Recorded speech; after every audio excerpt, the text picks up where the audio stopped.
Vocês Lu vão me começar a dizer. gravar, a gente vai Tá falando. bom. Lu, pode começar a gravar. E pode colocar no YouTube também.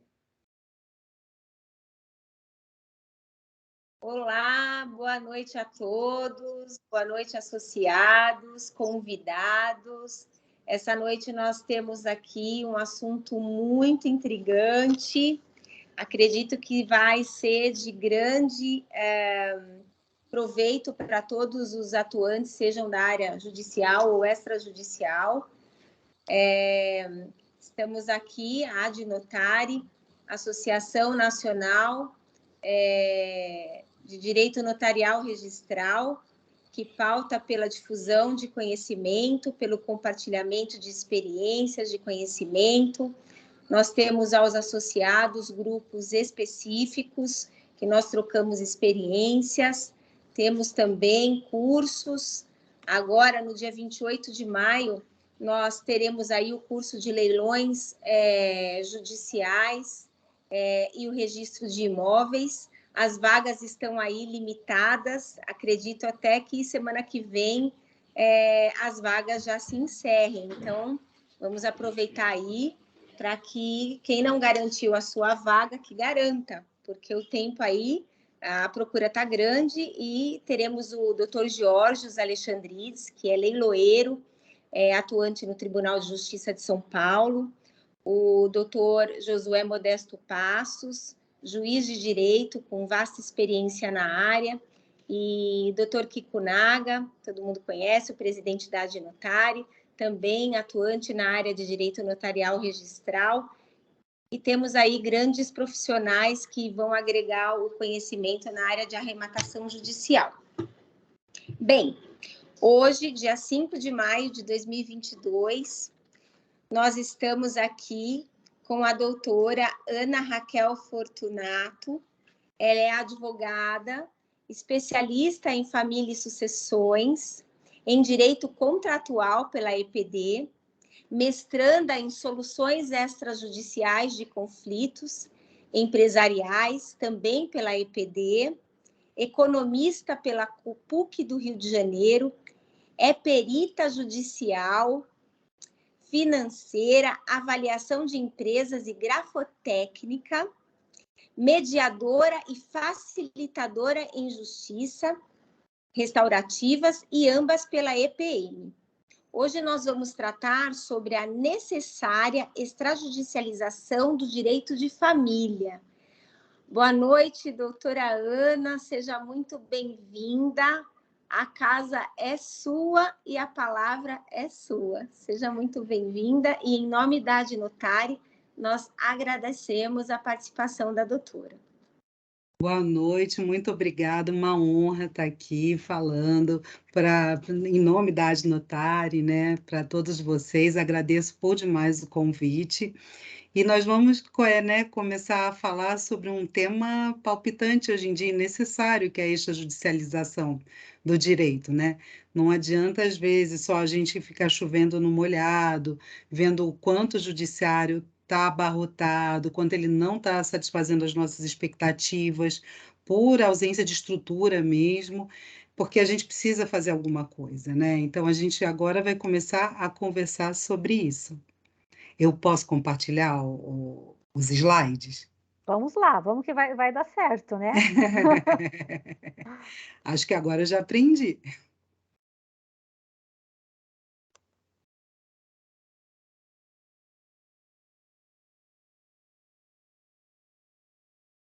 Está carregando.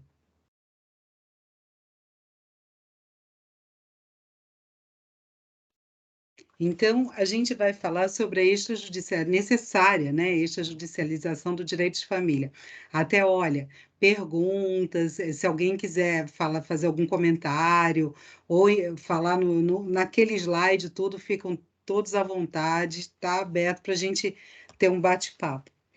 Então, essa necessária extrajudicialização, a gente percebe por uma demanda do nosso direito hoje, do direito de família. Hoje, o direito de família, ele está seguindo 6 tendências. Quem fala isso é o jurista Eduardo de Oliveira Leite. A primeira é da estatização, que é justamente dar publicidade aos atos. Hoje a gente procura mais os cartórios notariais, o Poder Judiciário, para a gente publicizar aqueles atos ligados às relações de família. A segunda tendência é a retração. Antes a gente tinha as famílias patriarcais, famílias grandes, e hoje a gente tem as famílias nucleares, com menos membros, mas mais conectados entre si. A gente tem também o movimento da proletarização, que é justamente o dinheiro passou a ter um papel secundário. Antigamente a gente tinha a família patrimonial, inclusive todo o regramento do ordenamento girava em torno dessa proteção do patrimônio. Hoje não, hoje esse patrimônio foi para um papel secundário, onde o afeto hoje é o principal vetor, né? A gente tem a democratização da família, onde a gente fala da igualdade dos membros, não saindo do poder familiar sobre os filhos, mas acontece que hoje, enquanto pessoas, enquanto dignidade humana, todos nós somos iguais dentro da família. A gente fala da dessacralização dessas relações, porque antes era só o matrimônio, só a religião que ditava, né, as regras para você ter uma família tutelável pelo direito. Hoje não, hoje é a autonomia da vontade. A autonomia da vontade hoje é o principal vetor de constituição daquela família. E a desencarnação, essa desencarnação é justamente a substituição desse elemento carnal e religioso pelo psicológico e do afeto. Então, hoje a gente tem um direito de família bem diferente, né? E por ele estar sendo diferente assim, ele traz novas demandas.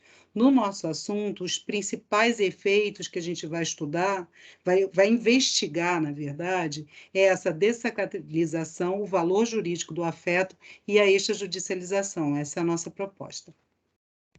Como vai ser esse nosso caminho, né? Essa nossa trajetória? Aí a gente vai importar um pouquinho a metodologia das ciências exatas. A gente vai fazer teste de hipótese, que é um método não tão usado assim no direito, mas se mostra interessante a gente fazer essa partição. A hipótese que a gente vai testar é se há uma crescente e necessária tendência à extrajudicialização do direito de família. A gente vai tentar responder há mesmo, em cima de que bases, né? E para isso a gente vai usar a verificação, a gente vai verificar se há ou não há. Essa verificação vai acontecer ao longo dessa nossa conversa a partir do cruzamento entre as modificações legislativas, jurisprudenciais e doutrinárias, e aí a gente vai cruzar com os dados empíricos, que é outra linha de pesquisa um pouco diferente, mas que tem se mostrado muito útil nas ciências humanas e no nosso direito. A gente está falando mais sobre a utilização de dados empíricos para a gente verificar fenômenos que a gente tem observado. E qual é o nosso corte dessa verificação? São os elementos impulsionadores da extrajudicialização. A gente vai verificar se nos fatores próprios do direito de família e os fatores externos, a gente encontra esses elementos impulsionadores. Como fatores próprios do direito de família, a gente vai verificar a inclusão e a ampliação das relações de conjugalidade e de parentalidade tuteláveis, que elas vieram da onde? Daquelas tendências que a gente veio, elas vieram da dessacralização e do valor jurídico do afeto.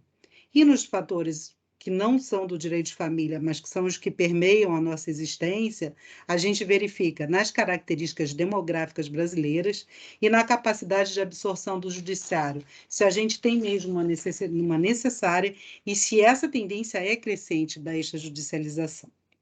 Bom, feito o nosso plano de voo, agora a gente parte para a nossa proposta.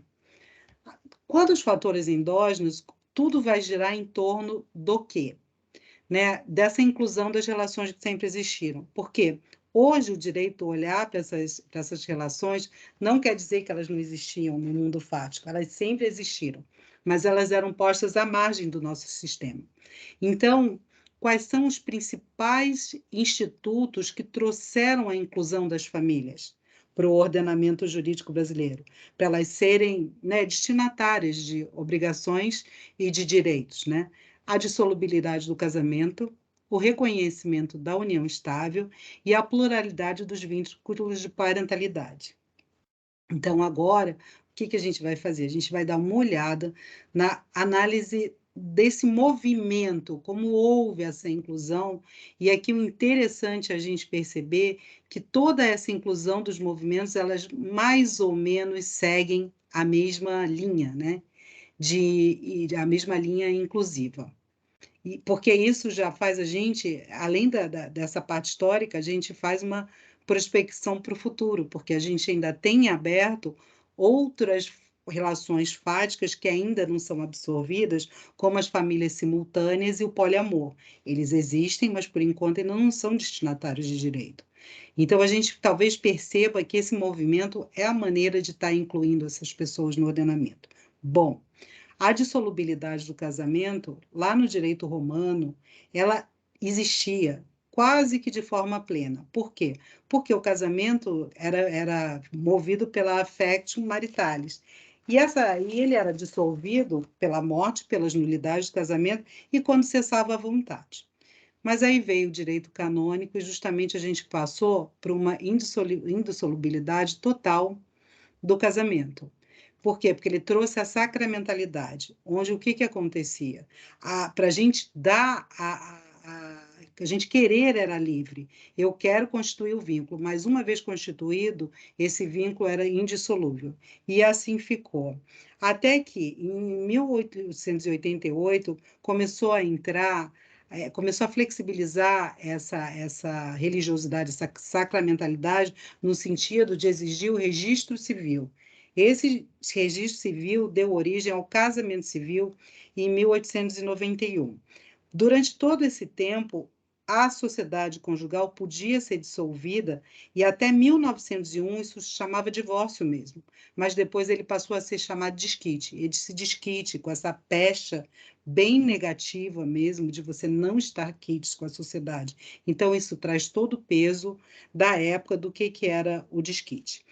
O Código Civil de 1916, ele absorveu exatamente esse sistema, onde manteve a indissolubilidade do casamento, e, pior, em 1934, a nossa Constituição, que dos países ocidentais foi a única Constituição que percebeu isso, ela elevou a indissolubilidade do casamento ao padrão constitucional, ou seja, era bem difícil de dissolver, né, o casamento, porque era um ditame constitucional.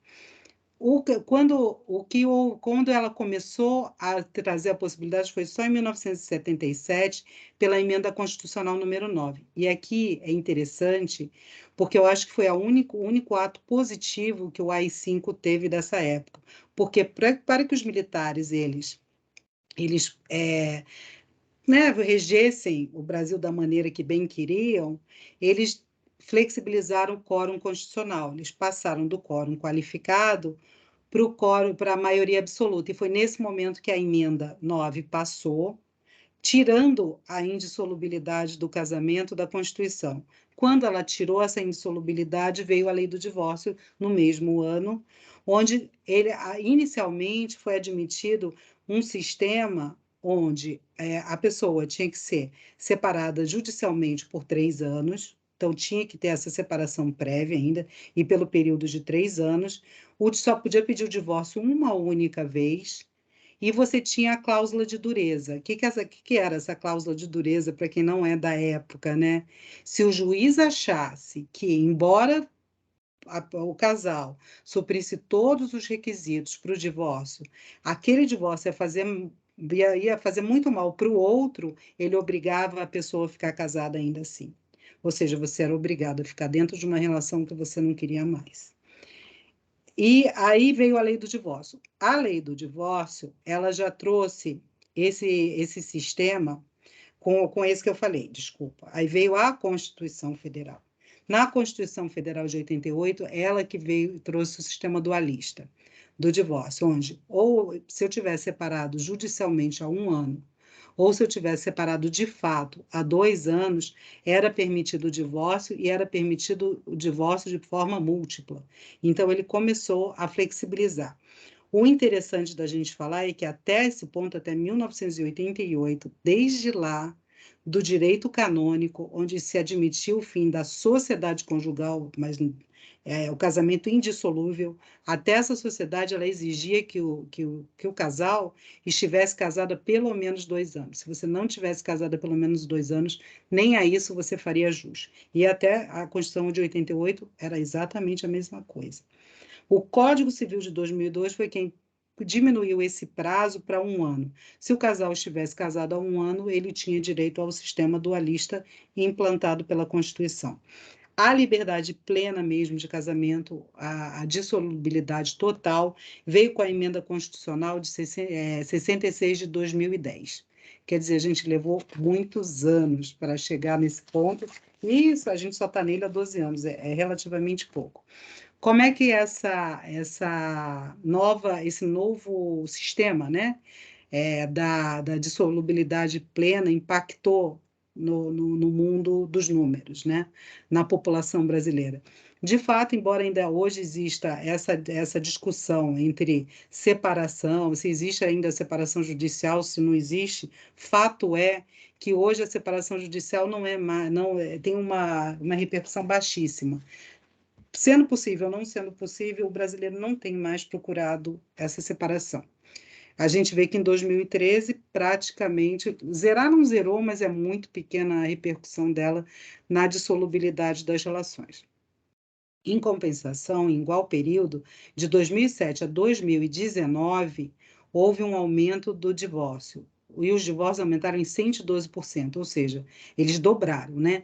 Esse divórcio, e aqui o interessante até depois atualizar, que a gente viu que saiu em 2022 e teve uma escalada enorme de divórcios, né? Por causa da pandemia. Então, a gente tem os divórcios numa escala ascendente grande aqui, né? E aí a gente percebe que esse aumento dos divórcios, eles são consequências tanto do fim da separação, o que era separado passou a ser divorciado, né, instantâneo, como do divórcio em si, como um fenômeno mesmo temporal, né? E aí, então, dentro desse contexto, e aí eu peço desculpa porque a lei de 2017, não, ela é de 2007, tem que tirar aquele 1 ali e ficar em 2007. Em 2007 veio a lei da extrajudicialização do divórcio, onde permitiu que eles fossem feitos via escritura pública, com requisitos da consensualidade e da inexistência de filhos menores. A gente percebe que do momento da promulgação da lei até 2019, embora tenha havido um crescimento não linear dos divórcios, a escritura pública ficou mais ou menos estável e respondendo por uma parcela muito pequena dos divórcios ainda feitos. Em 2019, 21%, né, praticamente 20% dos divórcios eram feitos de forma extrajudicial contra 80% de forma judicial. E aí a gente então questiona, será que isso é por causa das travas que existem? Ou seja, porque tem que ter a consensualidade e não podem existir filhos menores? E aí a gente testa essa realidade, né? Nesse teste, a gente percebe, quando a gente pega dos divórcios judiciais, a gente percebe que a grande maioria é consensual. Ou seja, só 35% dos divórcios são litigiosos. Então, assim, não é a exigência da consensualidade, porque os divórcios que vão para o judiciário, sua grande maioria, são consensuais. Aí a gente faz a segunda pergunta. É por causa da presença de filhos menores? Essa a gente já tem uma positividade. Sim, por quê? Porque 53% dos divórcios realizados no judiciário tinham filhos menores, ou seja, 53% daqueles divórcios não poderiam, de fato, ir para o meio extrajudicial. Então, para a gente entender qual é o efeito dessa negativa de judicialização de extrajudicialização do divórcio, a gente precisa perguntar, se a gente excluir os filhos menores, como é que a gente fica? Excluindo os filhos menores, a gente descobre que a participação dos divórcios consensuais sem filhos menores é de 37% só. Então, o que a gente percebe, na verdade, e a primeira conclusão que a gente chega aqui, que embora a extrajudicialização exista e seja uma possibilidade, ela ainda não é usada em grande escala pelos brasileiros. E aí, a gente quer saber qual é o impacto disso, qual é a potencialidade multiplicativa desse cenário, né, fático dos dados empíricos que eles nos dizem. Aí a gente pergunta o seguinte: a gente viu lá na dissolubilidade do casamento que hoje ela é instantânea, depois da emenda ela é instantânea. Eu posso me casar num dia e me divorciar do outro, e uma vez divorciado eu posso casar 2 dias depois, 3 dias depois, de acordo com a habilitação, ou constituir uma união estável. Então, eu posso fazer isso. Então, a questão foi o seguinte: qual é o acelerador? Aí, a gente foi buscar em qual momento acontece principalmente o divórcio.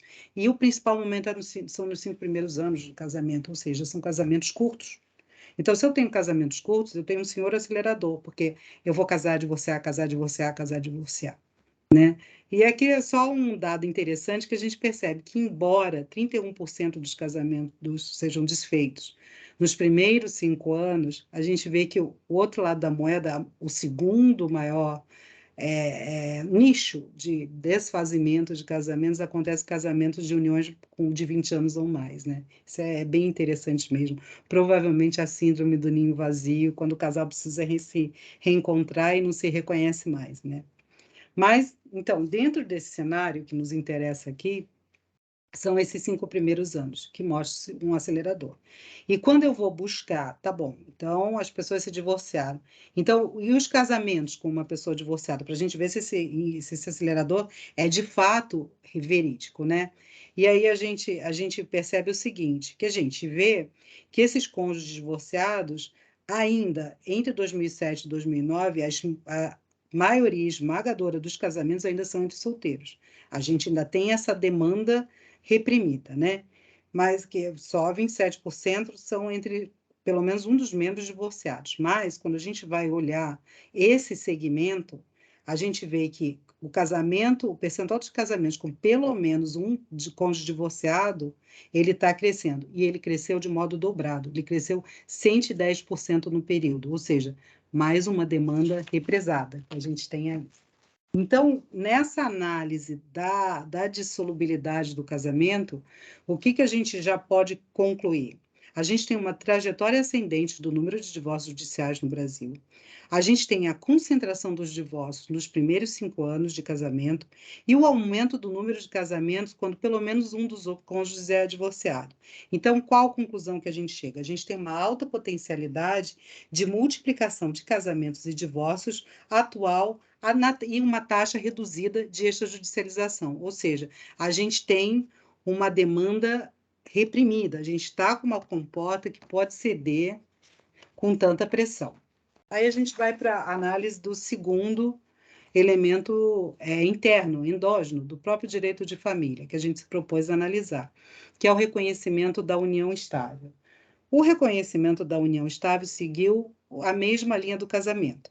A gente tinha no direito romano, de certa forma, ela reconhecida, mas no direito romano, assim, até falar isso dá um certo asco, porque ali era uso capião da mulher, né? Uma mulher falar isso é muito triste, né? Mas é. E essa uso capião feminina, ela acontecia se a mulher ficasse em casa por 1 ano e sem sair por 3 noites. Se isso acontecesse, se fosse inexistente, os impedimentos do casamento eram consideradas justas núpcias. Então, ela era tida como uma mulher casada. Era uma união estável, bem diferente da nossa, graças a Deus, mas, de certa forma, existia essa união. Novamente, veio o direito canônico e trouxe toda a sacramentalidade do casamento. Num primeiro momento, ele ainda admitiu a união estável sobre a peste do casamento clandestino ou presumido. Ela não era admitida, mas também ela tinha alguns direitos. Mas depois, em 1563, veio o Concílio de Trento, ele era bem assim, xiita mesmo, e aí ele excluiu toda a união estável, toda e qualquer união estável do ordenamento. O código, nosso código de 16, ele também omitiu a existência e puniu o concubinato. E aqui vale a nota de que é para a gente justamente imaginar. A gente estava num sistema que admitiu o desquite. Ou seja, eu podia romper minha sociedade, mas eu não podia romper o vínculo. Então, isso quer dizer que eu não podia casar de novo. Então, é lógico que se eu quisesse me relacionar com outra pessoa, eu estaria no concubinato, ou seja, a gente tem um grande número de relações não tuteladas pela inconsistência mesmo do nosso próprio sistema. Bom, em 1944, começou a flexibilizar o reconhecimento da união estável. Em 44, o decreto 7.036, ele já concedeu direitos previdenciários à companheira, desde que não tivesse impedimento nenhum, que aquela outra pessoa não fosse casada, aí podia ser solteira, viúva, como bem quisesse, né? Mas se não fosse casada, a sua companheira tinha direitos previdenciários. Aí, em 1963, vieram duas leis, todas garantindo esses direitos indenizatórios do trabalho, tudo isso. A súmula 35 justamente dava direito à companheira dos acidentes de transporte de trabalho, já era alguma coisa, porque para quem não tinha direito nada, assim foi entrando no ordenamento, através do Poder Executivo. Em 64, ou seja, 20 anos depois do primeiro decreto que deu direito previdenciário à companheira, veio a súmula 380. Essa súmula é lamentável porque ela pertence ao direito obrigacional.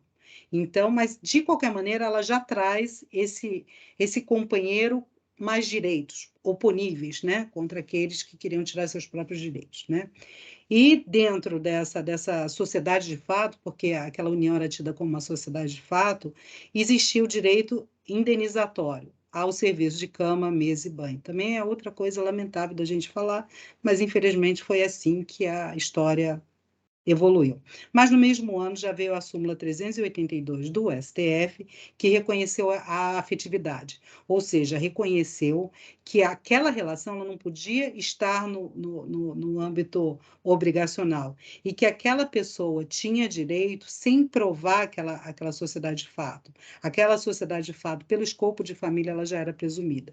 Então, isso aumentou os direitos. O pleno reconhecimento veio só com a Constituição Federal de 88, onde o artigo 226 reconheceu expressamente que a união estável é uma forma de família.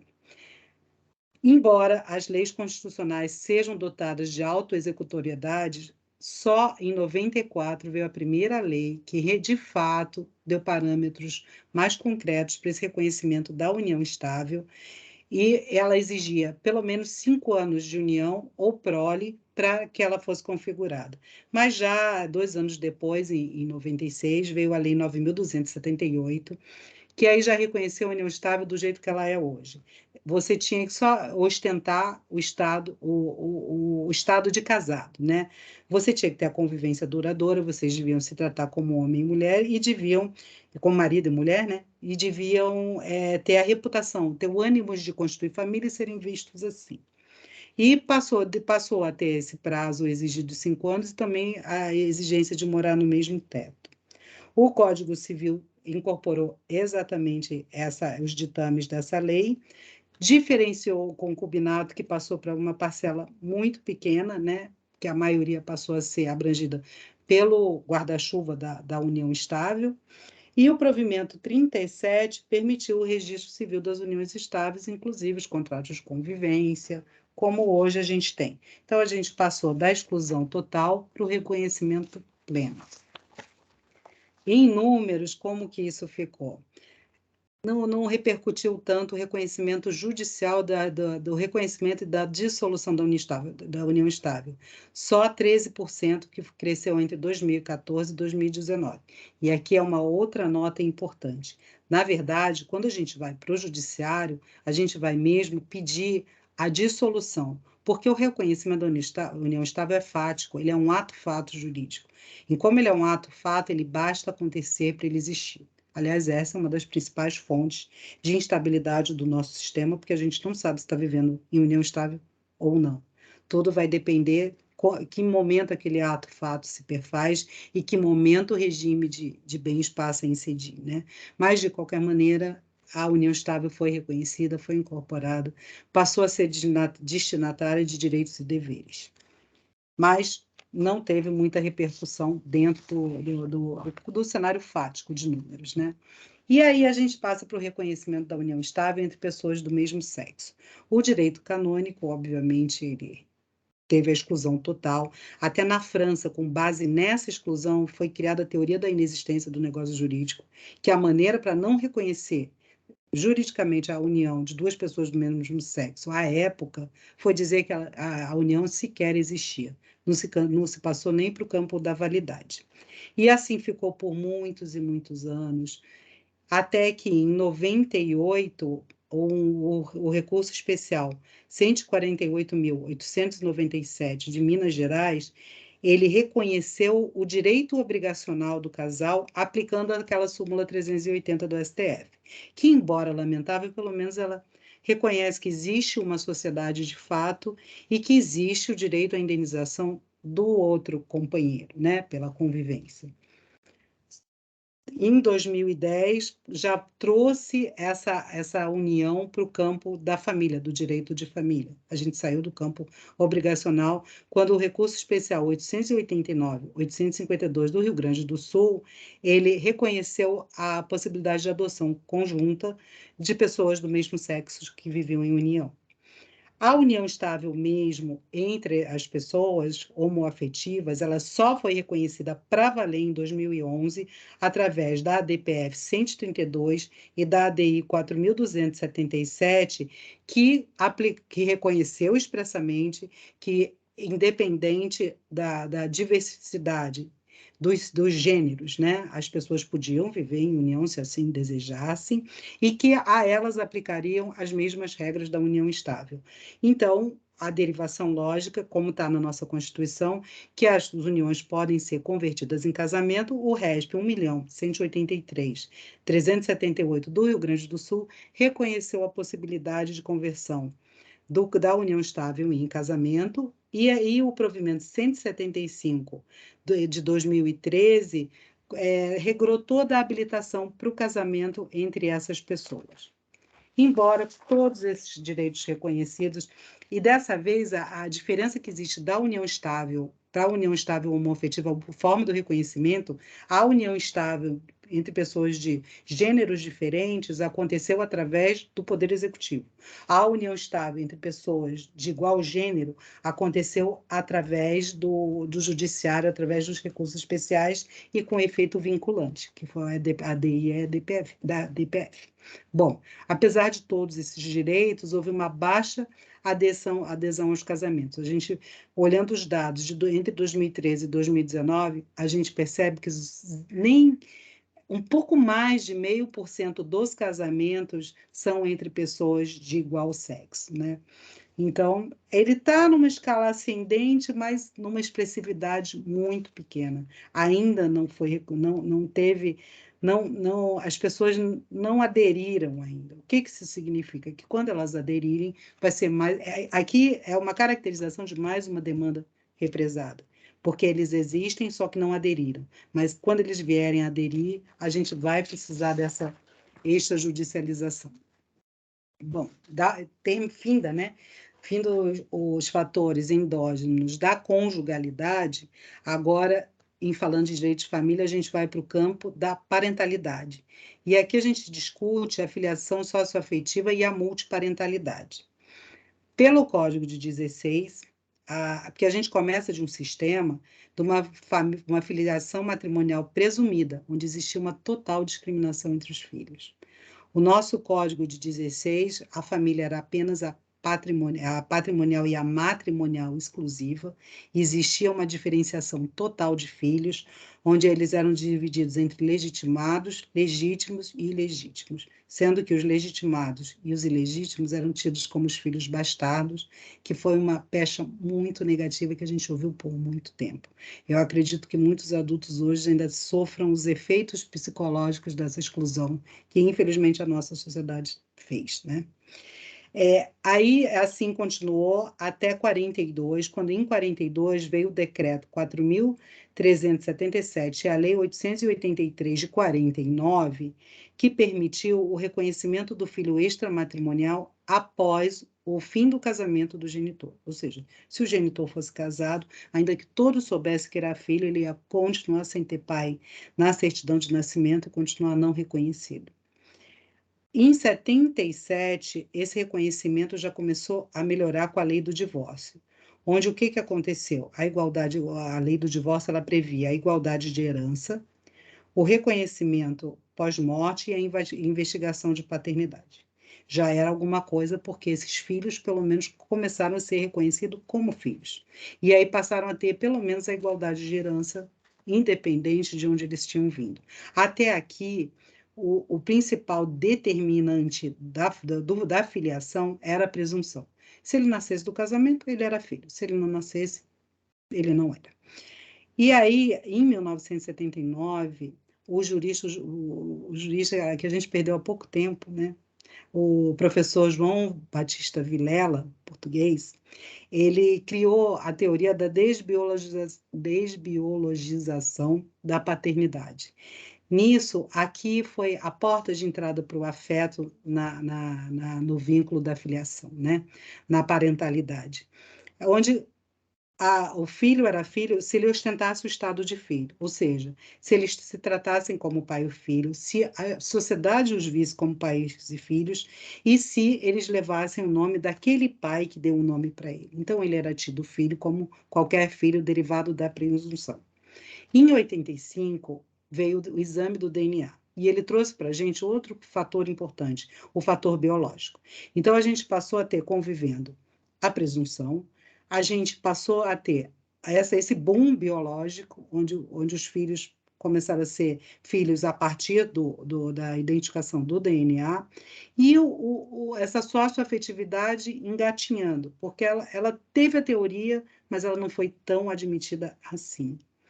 A Constituição Federal de 88, que trouxe o valor jurídico do afeto, ela implementou a lógica da ética e do afeto no nosso Estado democrático de direito, né? E aí teve essa igualdade entre os filhos. Filhos passaram a ser definidos pela ética do afeto. O reconhecimento expresso da socioatividade da multiparentalidade aconteceu em 2016 pelo recurso especial 898-060 de Santa Catarina. E aí, logo depois vem um outro recurso especial também, falando da multiparentalidade, que é 1.608.005, também de Santa Catarina. E nessa esteira veio o provimento 63 de 2017, permitindo o reconhecimento da relação socioafetiva e da multiparentalidade nos cartórios, ou seja, uma extrajudicialização desse reconhecimento da parentalidade. Qual é o efeito disso na nossa hipótese que a gente está investigando, né? Aí a gente cruza essas possibilidades múltiplas agora de filiação, né? De trazer esses filhos que estavam fora do sistema para a taxa de natalidade brasileira. Quando a gente olha a taxa de natalidade brasileira, em percentual, ela está em queda. Ela era 47% em 1940, passou para 39% em 65%, para 17% em 2017. Mas, quando a gente fala em percentual, a gente sempre fala percentual em relação ao ano anterior. O que mostra que, em números absolutos, a gente está numa curva ascendente, não uniforme, que é essa curva vermelha. Ou seja, a gente está tendo mais nascimentos. A gente está girando em torno de 3 milhões de nascimentos por ano, ou seja, são 3 milhões de filhos nascidos por ano, porque filho, você é filho de alguém, seja por presunção, seja pelo critério biológico, seja pelo critério socioafetivo. E aí, então, para a nossa investigação, qual é a conclusão dessa parte? São 3 milhões de nascimentos por ano. Existe o acréscimo do número de divórcios que dobrou, 112% foi o crescimento. E 110% dos casamentos o crescimento de 110% entre os casamentos onde pelo menos um dos cônjuges é divorciado. Então, o que a gente conclui daí? O crescimento das famílias reconstituídas. Então, é um solo fértil para o nascimento da socioafetividade e da multiparentalidade. Porque se eu estou falando em famílias reconstituídas, eu estou falando em novas relações de afeto dentro do viés da parentalidade. Então, eu tenho aí um ponto impulsionador da extrajudicialização permitida pelo provimento. Aí a gente passa para o campo agora da verificação dos fatores exógenos, ou seja, a gente já descobriu que lá nos fatores afeitos ao próprio direito de família, eu tenho uma pressão grande, um acelerador e uma pressão grande por todas essas modificações sociais de inclusão, né, que houve. E agora a gente vai verificar nos fatores fora do direito de família se eu tenho fatores impulsionadores. Então, a gente vai verificar 2 blocos. As características demográficas, onde a gente vai verificar o quê? Crescimento populacional, para a gente ver o número de pessoas mesmo. Urbanização, que a urbanização faz com que as pessoas fiquem mais perto uma das outras. E quando elas estão mais perto uma das outras, elas tendem a constituir mais relações, porque você vai conviver com aquelas pessoas. Vão ter pessoas que você gosta, você vai ter pessoas que você não gosta, e vão ter pessoas que você vai construir relações com elas. E a escolaridade, porque a escolaridade ela vai dizer até onde eu sei quais são os meus direitos e até onde eu sei quais são os meus deveres, e o que eu preciso para fazer para viabilizar esses direitos. Em outra parte, a gente vai ver o retrato do judiciário, como outro fator exógeno, que a questão que a gente vai tentar responder é o seguinte: o Poder Judiciário, como ele é hoje, ele tem capacidade de absorção dessa demanda crescente? Aí a gente passa para a nossa primeira investigação, que são os fatores demográficos. Crescimento populacional brasileiro. A última medição que a gente tem é de 2014. Aí, em 2014, ele relatou que entre 2001 e 2014, houve um crescimento de 18,6% da população. Ou seja, embora tenha caído a taxa de nascimento, ela, em números quantitativos absolutos, são 3 milhões de crianças nascendo. Eu tenho uma redução de óbito também, porque hoje eu tenho mais acesso à saúde, a tratamentos, à informação de como preservar a saúde, e tem mais remédios, tem mais medicamentos, né? E isso quer dizer, então, em 2014, a gente tinha 204 milhões de habitantes. E os dados prospectivos do IBGE à época, porque essa pesquisa é antes pandemia, ele ainda não lançou pós-pandemia, né? Talvez seja um pouco menos, mas não tão menos assim. É que agora, nesse ano, a gente tenha 209 milhões e que em 2030 a gente tenha 216 milhões de pessoas no Brasil. Ou seja, eu tenho uma população em crescimento ascendente.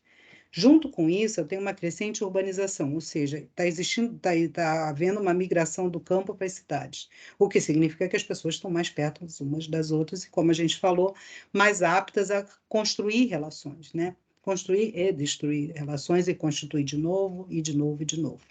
Então, na década de 40, a gente tinha 31%. Nos anos 80, a gente encontrou o nosso pico. 68% da população passou a ser urbana. E em 2010, eu tenho 84%, ou seja, eu tenho 166 milhões de brasileiros vivendo na cidade. E quanto ao acesso à escolaridade, à informação através da escolaridade, a gente percebe que a educação básica hoje é de quase 100%. A educação básica é essa que está nessa coisinha azul. E o ensino médio, eu já tenho hoje 57%. Quer dizer, a gente tem uma população, é verdade, que ainda que deficitária, ainda que as nossas escolas precisem evoluir bastante, mas perto do que a gente tinha, hoje a gente tem maior escolaridade, a gente tem mais acesso à informação, né? E o alto grau de escolaridade, o que é o alto grau de escolaridade considerado pela pesquisa do IBGE? É o ensino superior. É quando a pessoa referência da casa com mais de 15 anos, ela tem esse ensino superior. Embora as nossas casas ainda tenham uma baixa escolaridade neste sentido, em 2014 só 12%, mas a gente tem que considerar que em 14 anos essa taxa dobrou. Em 2000 era 6%, e agora, em 2014, a gente tem 12%. Dessa análise das características demográficas, que conclusão a gente chega?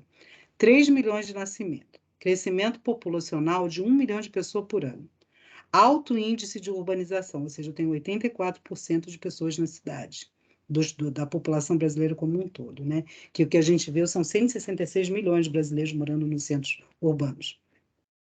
E eu tenho relevante acesso à informação, porque eu tenho um grau de escolaridade satisfatório que já me permite procurar meus direitos, e ele está crescendo.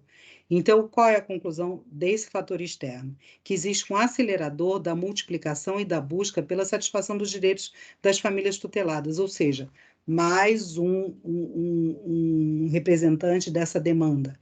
Essa demanda, cada vez mais eu vou ter uma busca pela publicidade das relações, pelos direitos que elas permitem, né? E aí a gente tenta responder o seguinte: o judiciário está pronto, ele tem capacidade de absorver essa demanda? Aí a gente vai ver o retrato do Poder Judiciário. E esse retrato, esses já não são mais dados do IBGE, é do Relatório do Justiça e Números, do CNJ, e o período analisado é entre 2014 e 2019. O Poder Judiciário, anualmente, ele tem a média de 29 milhões de casos novos por ano. Desses 29 milhões de casos novos, 20 milhões são direcionados para a Justiça Estadual, ou seja, 70% da estadual. Aqui vale um esclarecimento. Por que a gente vai ver a Justiça Estadual e a Justiça de primeira instância, né? Porque é ali que começam as demandas de família. Não tenho demanda de família já começando na segunda instância e nem na Justiça Federal. Então, é por isso que a gente está dentro desse ambiente. Desses 20 milhões, então, 29 milhões, eu mando 20 milhões para a Justiça Estadual. E para o primeiro grau da Justiça Estadual, dos 20 milhões, mais da metade, 11 milhões são enviados para a Justiça Estadual de primeiro grau. Ou seja, a participação desse primeiro grau da Justiça Estadual no total é bem significativa. E aí eu preciso juntar, são os casos novos. Para eu entender o Poder Judiciário, eu preciso entender esses processos totais. Eu preciso trazer os casos novos mais os casos pendentes, porque só assim eu vou entender se esse judiciário pode absorver essa demanda. Os processos totais que tramitam na Justiça é de 106 milhões de processos por ano. Desses 106 milhões de processos por ano, 81,5 milhões estão na Justiça Estadual, que era a nossa margem, né? Que são 62% dos processos. Dos 81,5, 65 milhões pertencem ao primeiro grau. E então a gente vê que está tudo condensado, uma boa parte está condensada na primeira instância do estadual. E a capacidade instalada dessa justiça de primeiro grau, que é o número, que como é que ela é calculada? É o número dos magistrados vezes a produtividade de cada um, porque nós somos seres humanos, a gente tem um limite, né? E tem o limite orçamentário, aí dá para ir muito a fundo sobre isso, né? A capacidade instalada é só de 20%, ou seja, eu tenho 106 milhões de processos entrando e uma capacidade instalada de 20%. Então, o que isso resulta? Numa taxa de congestionamento natural da justiça, né? A taxa de congestionamento médio entre 2014 e 2019 da Justiça Estadual de primeiro grau é de 80%. Ou seja, ela está quase ficando paralisada. Por quê? Porque processos entram, processos saem, eu não consigo baixar o acervo. Essa taxa de congestionamento apresentou uma queda para 77,02 em 2019, mas mesmo assim ainda está muito alta. Né? Tem um gargalo muito sério no Poder Judiciário aí.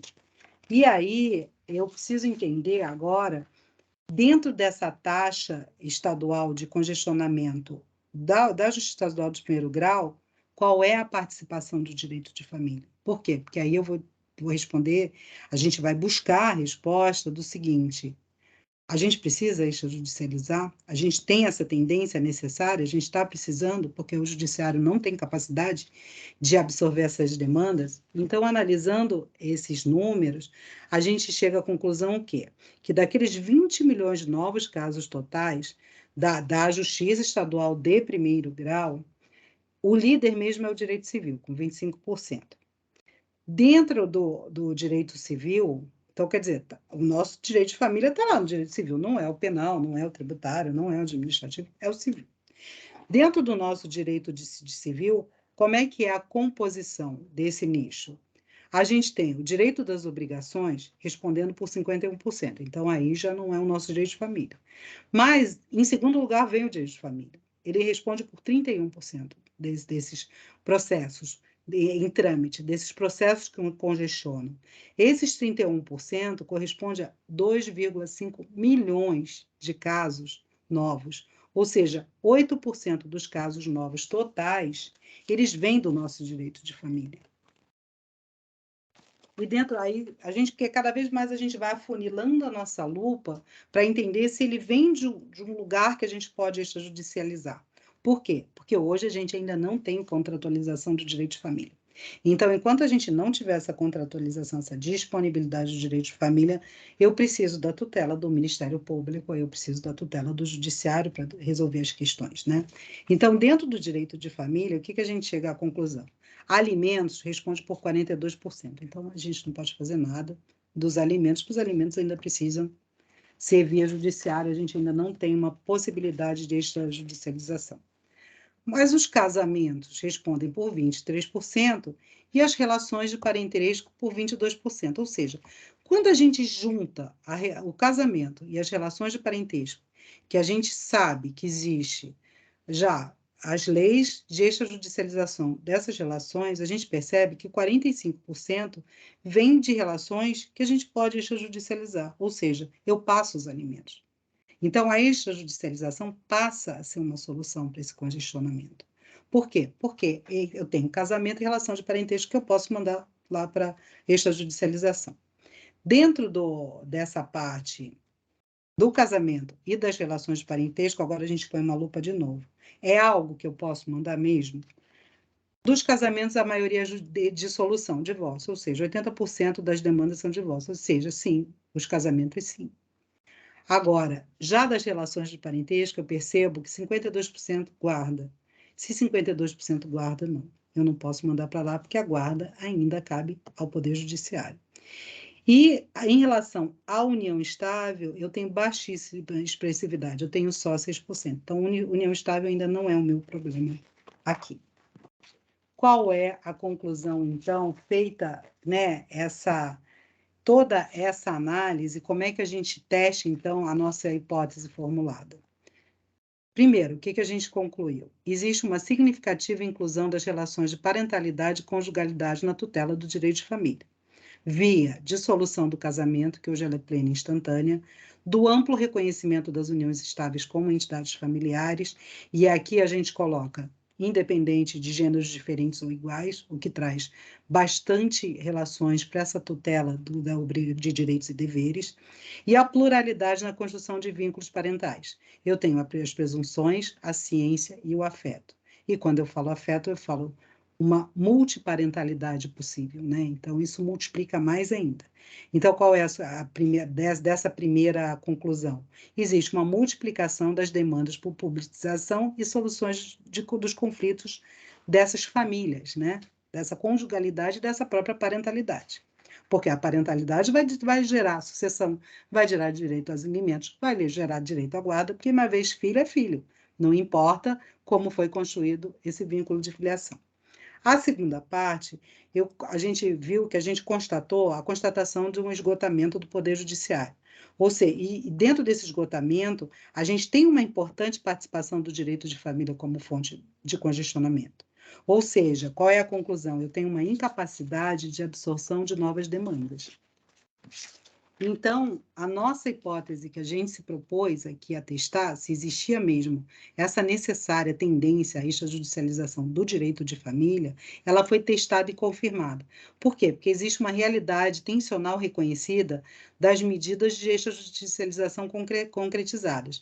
Eu tenho permissões dos cartórios notariais e de registro civil, e eu tenho a adoção dos meios extrajudiciais de conflito, ou seja, eu tenho como. Então, eu tenho uma necessidade, que foi o que a gente viu na primeira parte das conclusões, e eu tenho uma possibilidade, através das permissões dos cartórios notariais e registros civis, e tenho a adoção de meios extrajudiciais de conflito, seja a mediação, sejam as práticas restaurativas, elas são admitidas e, às vezes, sequer precisam de uma homologação do Poder Judiciário. Então, eu tenho uma tendência à extrajudicialização do direito de família, e essa é mais do que necessária. É essencial. Então, essa pesquisa de cruzamento de dados, né, onde a gente trouxe a realidade do direito, né, de como a gente está, da jurisprudência, das legislações com os números efetivos, os dados empíricos do cenário brasileiro, elas corroboraram. A gente tem uma necessária extrajudicialização do direito, e aí a nós cabe, sejam advogados, sejam nós advogados, notários, registradores, a conscientizar a população dos meios que elas têm, porque existe esse meio. Então, aqui a gente tem uma responsabilidade importante, né, de sensibilização dessa possibilidade diante da necessidade, porque não adianta só a gente ficar cada vez reclamando do judiciário, falando que ele não consegue absorver as nossas demandas, se nós não formos agentes de mudança e trouxermos essa extrajudicialização para as nossas atividades. É isso. Aí, quem quiser fazer perguntas. Doutora Ana Raquel, obrigada. Imagina. Vamos compartilhar, né? Vamos compartilhar. Ó, se quiser até parar o compartilhamento, eu não sei, para a gente poder se visualizar aqui melhor, né, Liz? Ah, meu Deus, espera aí, deixa eu ver como. Como que eu fiz aquela... Ah, aqui, já achei, já achei. Está no outro lugar. Espera aí, já parei. Pronto, foi. E a tendência da extrajudicialização do direito de família, a gente vem vendo a cada julgamento, né? Nós temos aí a decisão que veio por parte do Dr. Thomas Nosch, inclusive ele esteve conosco ano passado, onde ele conseguiu fazer o inventário com menor de idade, né, doutora? É verdade, hoje já está sendo incorporada essa necessária mudança, né? Até porque a figura do Ministério Público, ela pode atuar, ela atua nos cartórios, tanto que na multiparentalidade ou na socioafetividade do menor de 12 anos, o Ministério Público atua. Então, são alguns paradigmas que a gente precisa derrubar. A gente não precisa estar no judiciário para ter a fiscalização do MP. A fiscalização do MP pode ser nos cartórios tabelionatos, né? Isso é muito importante, porque a demora, porque o judiciário ele não está tendo capacidade de absorver. Tem os problemas internos dele, mas também tem o excesso de demanda. E o que acontece? As relações vão se esvaindo, vai dilapidando, né? Tudo isso. Então, assim, não tem por que ser. E aí que eu acho que é importante nós sermos os agentes de mudança. E tem o Código de Normas também do Rio de Janeiro, que ainda que haja previsão no artigo 610 do Código de Processo Civil, da obrigatoriedade que, havendo um testamento, você deve estar seguindo pelo judicial, o Código de Normas já coloca que se não tiver nenhum tipo de briga, tiver todo mundo aí se entendendo na situação da herança, aí, na partilha, também não há problema nenhum, né, em estar fazendo, mesmo com com testamento, né? O Rio tem provimento, São Paulo tem esse provimento que também aceita. É que aí é o provimento do executivo contra o judiciário. E aí a gente tem algumas varas mais tradicionais que falam, não, provimento não é lei. Então, eu não vou aceitar. Mas a tendência é... Até porque a abertura e o registro e o cumprimento do testamento vai precisar ser judicial. Então, vai ter essa fiscalização das formalidades, tudo isso. Só que aí, quando chegar na parte de cumprimento, se a pessoa sentir que tem alguma nulidade, ela entra com a ação de nulidade de testamento. Agora, o cumprimento não precisa ser pelo judiciário, né? Então, aí a gente verifica, doutora, na prática, ainda que nós estamos vendo essas exceções. Então, na prática, a prática nos impulsiona a fazer abertura judicial, e aí no decorrer, igual como ocorre em muitos usucapiões, né? A gente começa com o judicial, aí o juiz dá até aquele despachinho, não, se você quiser, você vai para essa judicial. Então, existe aí uma tendência até que, se o juiz perceber que as partes estão de acordo, que não há litígio, eu acredito que no futuro próximo já vem até esse despacho, né? Bom, já está vindo do inventário, já tive alguns despachos exatamente assim, olha, você quer fazer a abertura do despacho, do inventário, mas primeiro, você pode ir para o extrajudicial. Se você não quiser o extrajudicial, olha, veja se tem arrolamento, e se tiver arrolamento, eu não preciso da nomeação, eu tenho a nomeação tácita, não tácita, mas já no termo, não precisa ir assinar o inventário. E o próprio judiciário, eu acho que agora é hora de dar as mãos, sabe, de todo mundo se reunir e falar assim, o que a gente pode melhorar? E o judiciário está ajudando, sim. Eu já tive despacho nesse sentido. Olha, e se tiver acordo, é assim, assim, assim. E está tendo essa movimentação, né? A gente percebe essa tendência. Ah, então, olha, vai lá. Por exemplo, o testamento. Quando a gente vai no registro, lá no tabelião, ele só pede o seguinte: você fez a abertura, o cumprimento, o registro de cumprimento? Fiz. E tem alguns tabeliões que falam: se você fez, me dá aqui que pode fazer o inventário. Mas aí já tem juízes que, bom, não é bem assim, né? E a gente ainda está numa instabilidade, mas é natural. A gente viu pelo próprio direito de família, o jeito que ele foi migrando para ele chegar, ele teve essas oscilações. Foi um decreto aqui, um provimento ali, uma decisão judicial aqui, até trazer para o ordenamento jurídico, né?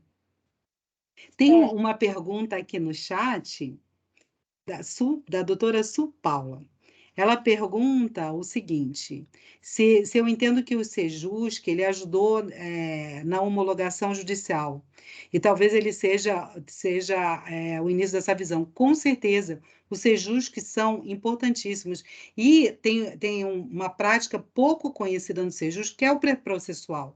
Você pode ir no Sejusc fazer o pré-processual, e dali você resolve tudo e sai com a parte ok. Você resolve isso. Só que ainda não é muito do conhecimento, e a gente tem a cultura de ainda demandar a tutela do juiz, né? A assinatura do juiz ainda é importante, né? Então, na dúvida, a gente pode arriscar. Para não perder o prazo da abertura de inventário, a gente faz o judicial e, dependendo de como o juiz conduzir, e aí a gente acaba sabendo, né, como que cada um se predispõe com relação ao extrajudicial, mas eu acredito que eles também têm muito interesse de desafogar a mesa de despachos deles, né, doutora? Tem que ser um esforço conjunto. Por quê? Porque aí eles vão ficar com questões na mesa que realmente precisa da intervenção. Né? Existem questões sensíveis que a gente não pode extrajudicializar tudo. Então, aí tem mais uma qualidade de tempo até, né? Para ir mais a fundo naquele caso, porque tem casos que precisam da tutela do juiz, né? E precisam dessa composição de cima para baixo. Mas se a gente consegue desafogar, eu acho que isso é uma caminhada conjunta. Nós estávamos numa palestra ainda no núcleo de legislativo, da qual a doutora também participou, da coordenadoria do doutor César, participou conosco a doutora Cecília Matar, e ela é mediadora.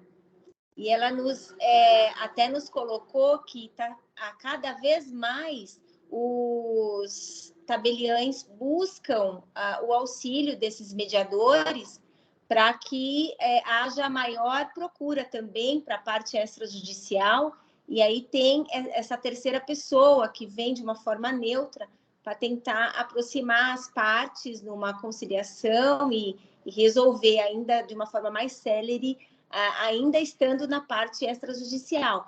Então, a gente verifica que a tendência realmente é desafogar o judiciário. O que basta, assim, no meu ponto de vista, é divulgar essa situação, porque às vezes, né, doutor, o que a gente percebe também, a gente vê pelos colegas, que às vezes pela celeridade de nós resolvermos o caso do nosso cliente, tem essa, como é que se diz? Esse pensamento de que a gente não trabalhou tanto quanto. É exatamente isso.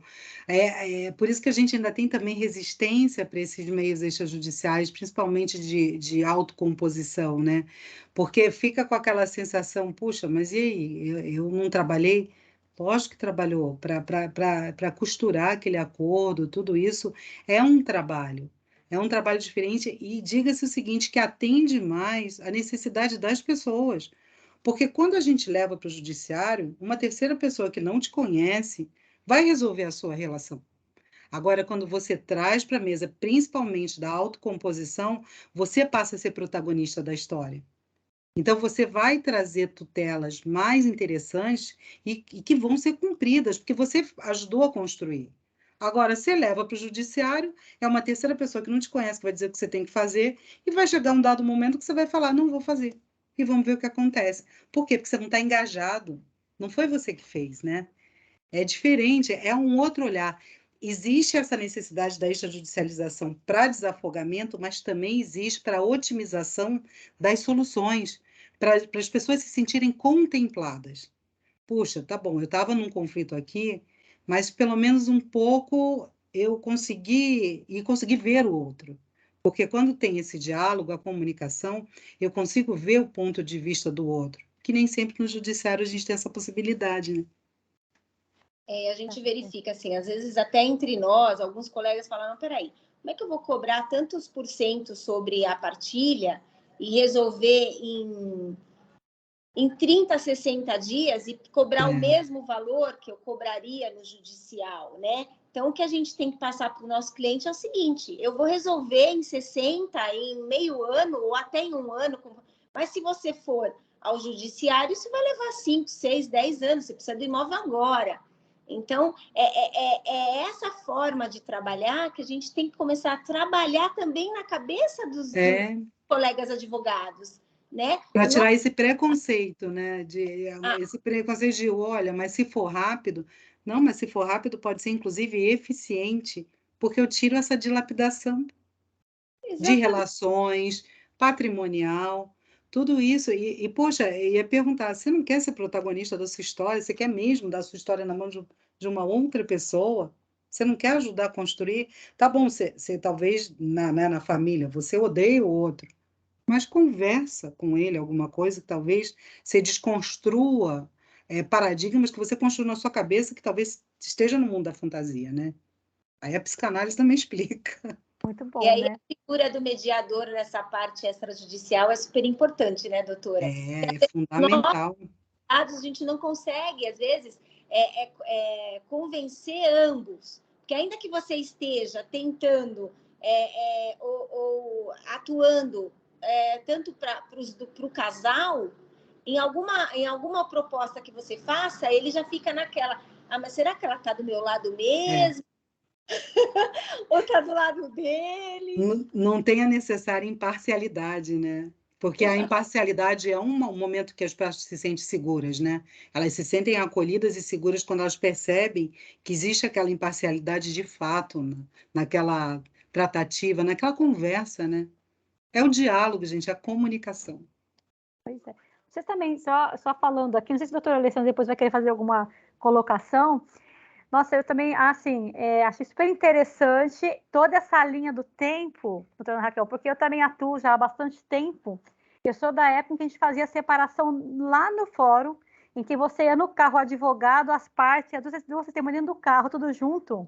Era uma coisa tenebrosa o dia do advogado fazer esse divórcio.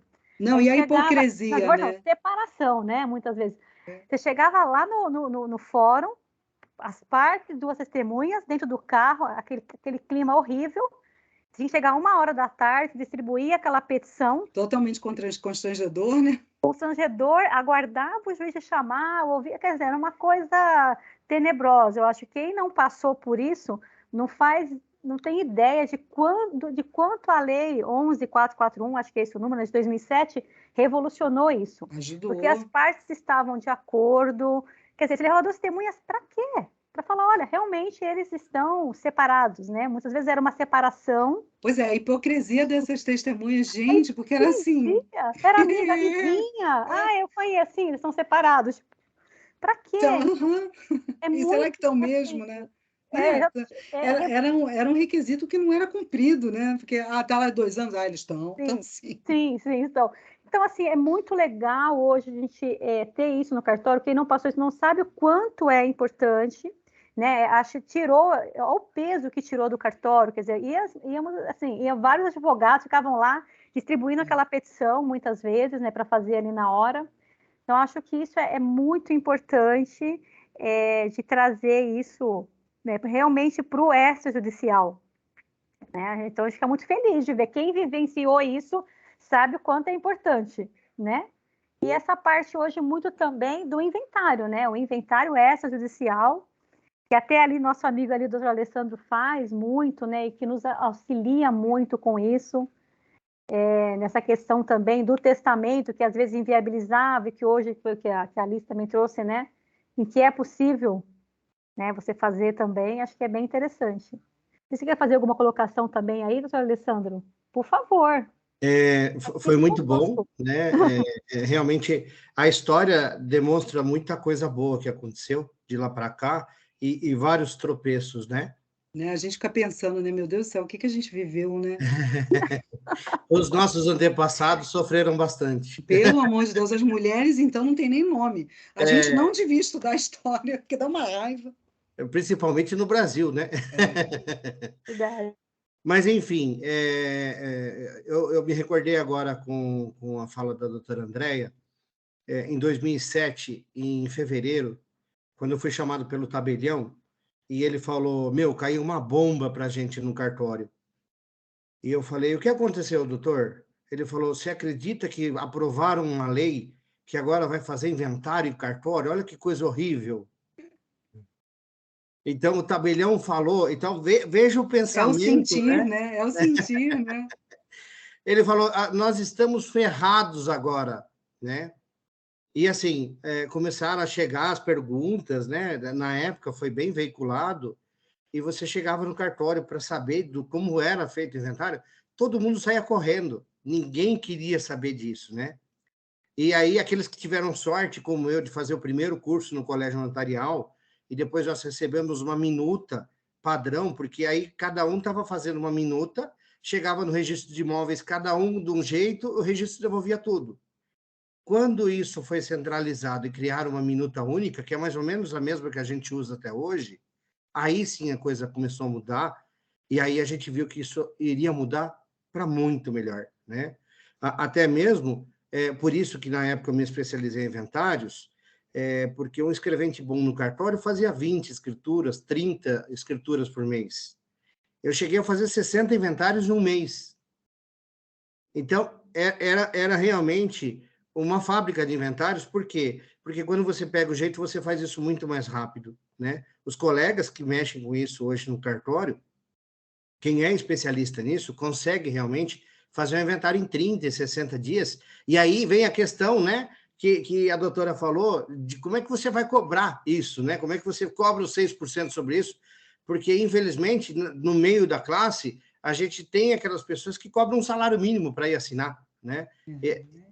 Isso é uma coisa constrangedora, vamos dizer assim. E a gente, no dia a dia do cartório, a gente via que realmente acontecia isso, né? E fora aqueles que é proibido, mas aqueles que faziam a casadinha, né? O que significa a casadinha? O próprio tabelião já indicava o advogado para cobrar um X% PTO para assinar a escritura. Nem pode, né? Isso não aí é pode, proibido, não né? pode.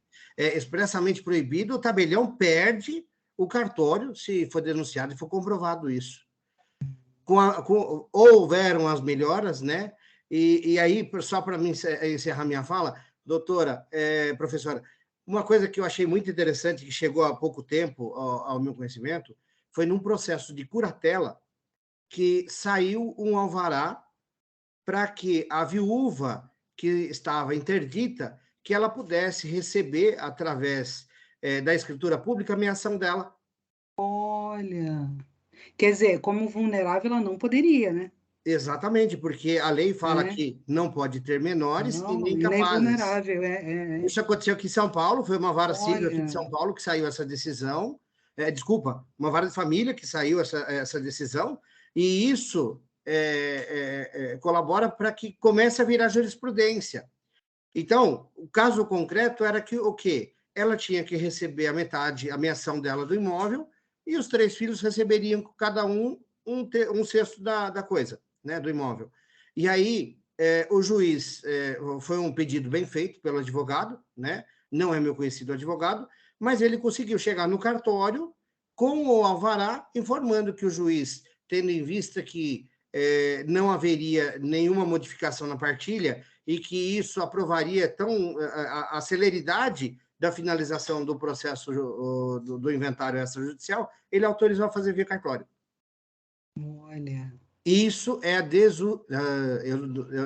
vou ver se eu consigo falar. Desjudicialização, né?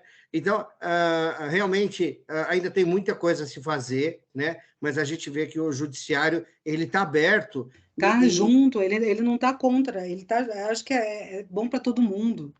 e eu acho que da parte dos tabeliães, eu vou falar até pelos mais novatos, os mais novos que chegaram nos últimos concursos, eles têm uma visão muito melhor disso, né? Não desmerecendo os demais tabeliães, que já têm 50, 60 anos, às vezes até, de cartório, mas os novos tabeliães, eles compartilham da conciliação e da mediação em cartório, porque isso realmente facilita muito os termos de uma escritura, né? Isso ajuda muito a você fazer isso em cartório, justamente porque se prova que é mais barato, e é mais célere, e todo mundo sai satisfeito.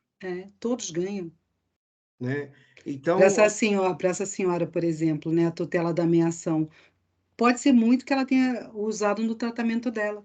sim. E a gente ia esperar quanto tempo? Não ia ter tratamento para pagar, porque talvez ela não estivesse mais aqui, né?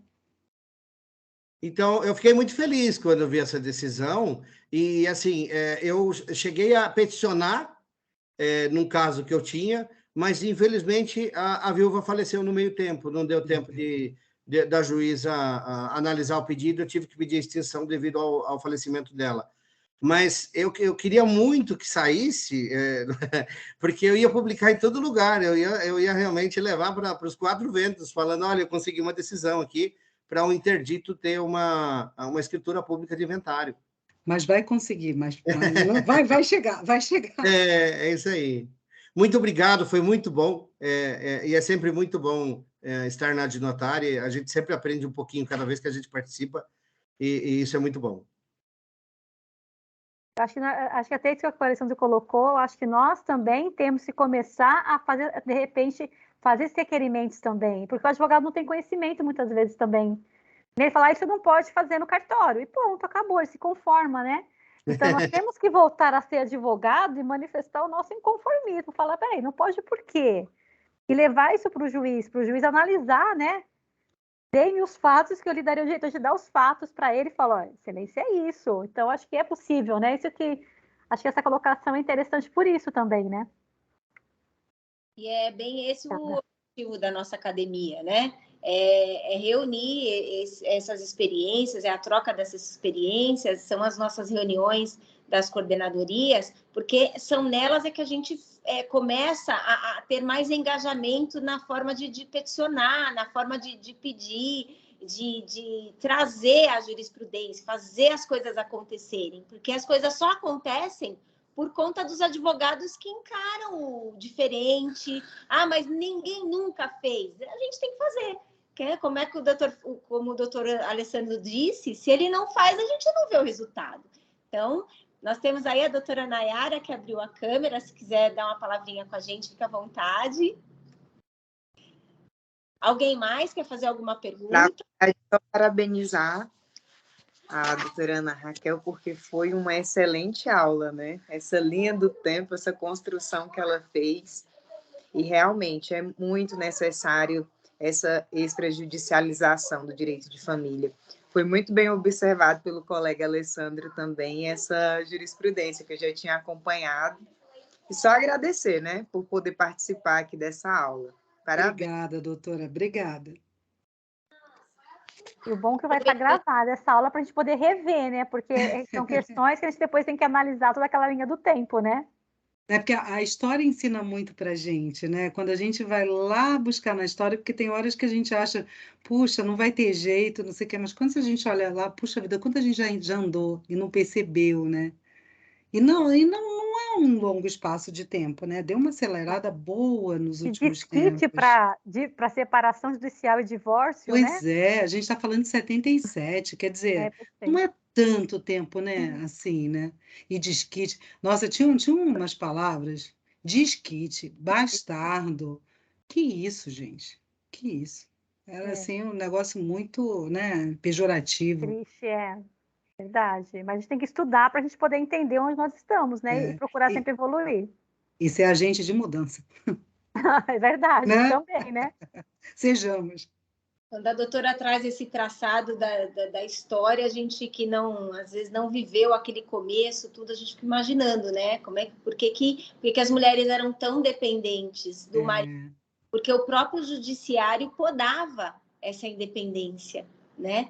Então, mas aos poucos a gente vai conquistando, veio conquistando o nosso espaço e agora nós estamos aqui. Muitas advogadas também, no meio de muitos homens, né? E isso também é importante para que a gente verifique essa evolução também.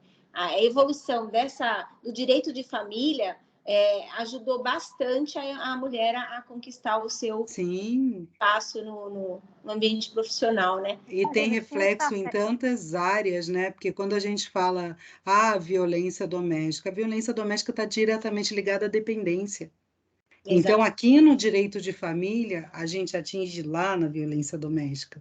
Eles não são estanques, eles são totalmente interligados. Nós tínhamos o Estatuto da Mulher Casada, né? Que Nossa coisa. Senhora, Tem que andar 1962, que ali. coisa horrorosa. Mas chega a dar calafrio Só de falar disso, não dá para acreditar, né? Que a gente já passou por tudo por isso. tudo isso, né? Não tinha porquê, né? Pessoal, eu vou aproveitar aqui ainda um pouquinho de tempo que nós temos com a doutora Ana. Até nos bastidores, ela comentou conosco com relação ao tema de operacionalizar o planejamento sucessório, holding patrimonial. É um assunto assim que interessa, se não for 100%, é 99% dos estudiosos, né? Então, a Adnotari vai pensar aqui um evento junto à doutora Ana, para que a gente trate também desse assunto. Lembrando aos associados que nós temos os núcleos de estudo, de coordenadorias, nós temos fixo todo mês, por exemplo, amanhã nós temos a reunião da coordenadoria com o doutor César Peghini, Tecnologia e Legislativo. Quem vai estar conosco é o doutor Júlio Konkovski. O tema é arbitragem condominial e aspectos práticos. Então, é um tema bem bacana. A gente pede a participação dos associados, aproveitem, porque tem muito conteúdo. Nós tivemos a doutora Ana conosco há uns 2 meses atrás, né, doutora? Foi. Foi de grande satisfação, muito proveitoso. A gente só traz gente boa aqui para estar nos ensinando, estar trazendo experiência. Semana que vem nós vamos ter, na sexta-feira, na coordenadoria da doutora Andréia, doutor Hilário, doutor Marcelo Tralli, nós vamos falar da tokenização, tokenização e alienação de direitos sobre imóveis. Então, é um assunto que a gente não vê qualquer pessoa discutir, nós vamos ter debate, nós vamos conversar a fundo. Doutora Andréa vai trazer aí já algumas decisões, já alguns acontecimentos do Rio Grande do Sul. Gente, não dá para perder, tem muita coisa boa na nossa coordenadoria. E aproveitando, dia 10 de maio, nós temos todas as terças-feiras, no Instagram, nosso papo acadêmico, também com bate-papo rápido, é meia horinha, mas assim, dá vontade de ficar muito mais. É que a gente não tem tempo, né? Mas senão nós estávamos sempre aí discutindo. E dia 10 de maio, terça-feira agora, a doutora Georgia está conosco aqui desde o início da palestra. Doutora, se puder abrir a câmera, dá um oi aqui para a gente. A doutora Georgia, ela é uma das docentes do nosso curso de leilões judiciais e registro de imóveis, que nós vamos ter dia 28 de maio. As vagas realmente já estão se esgotando. E ela vai falar um pouquinho também no papo acadêmico, porque ela atua há alguns anos nos leilões de imóveis, né? Arrematação de imóveis. Então, ela tem muita coisa aí para estar ensinando a quem vai fazer esse curso. Vai ser um curso presencial, num local de fácil acesso, ali próximo à Avenida Paulista.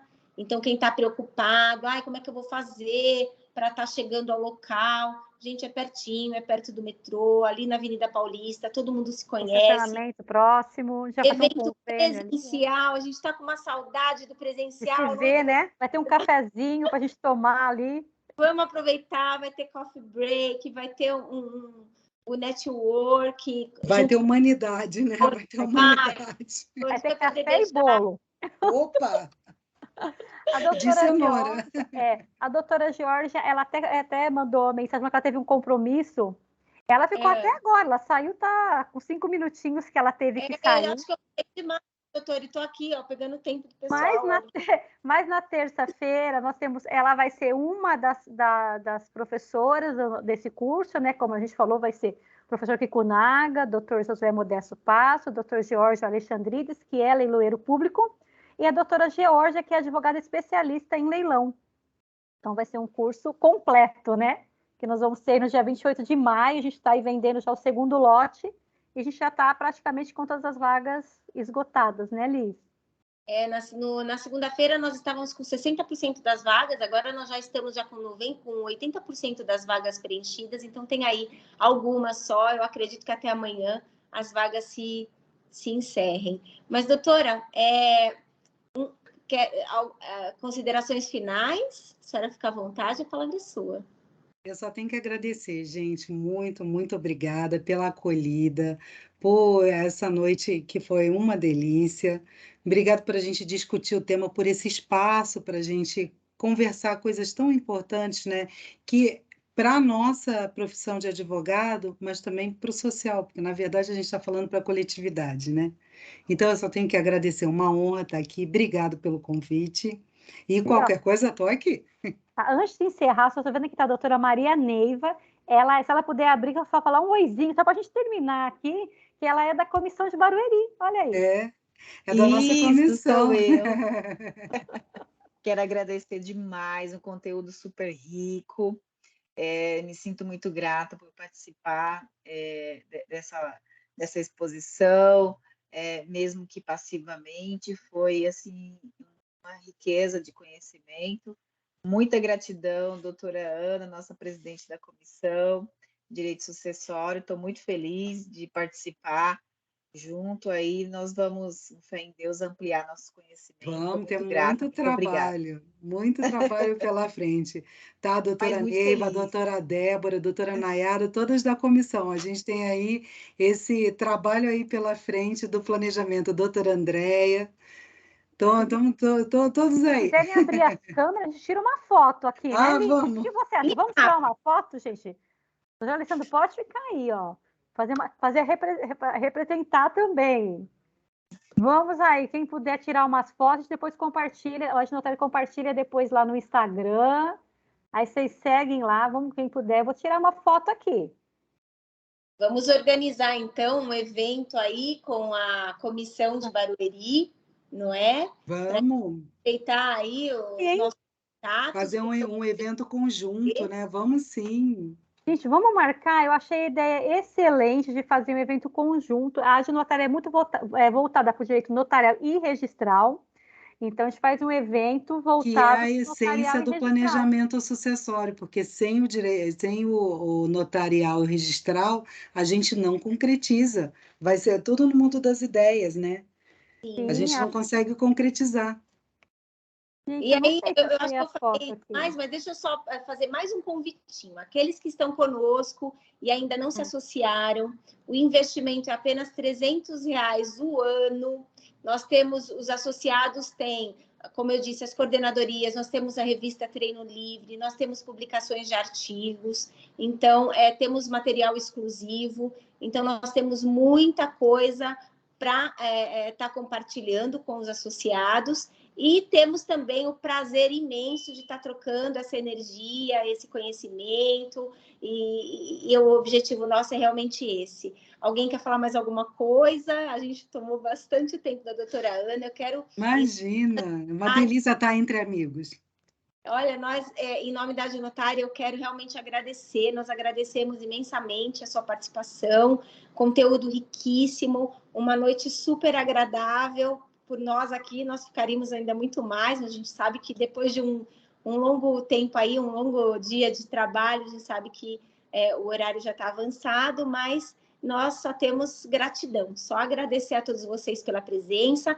Essa palestra vai ficar gravada na nossa página do YouTube, então, para aquele que perdeu o comecinho, ou, peraí que eu tenho que voltar para ver o que ela falou ali, fica ali gravada à disposição de vocês. Então, a gente só tem a agradecer, desejar uma boa noite de descanso e que Deus abençoe a todos, que tenham uma ótima noite, bem tranquila, e fiquem bem, fiquem com Deus.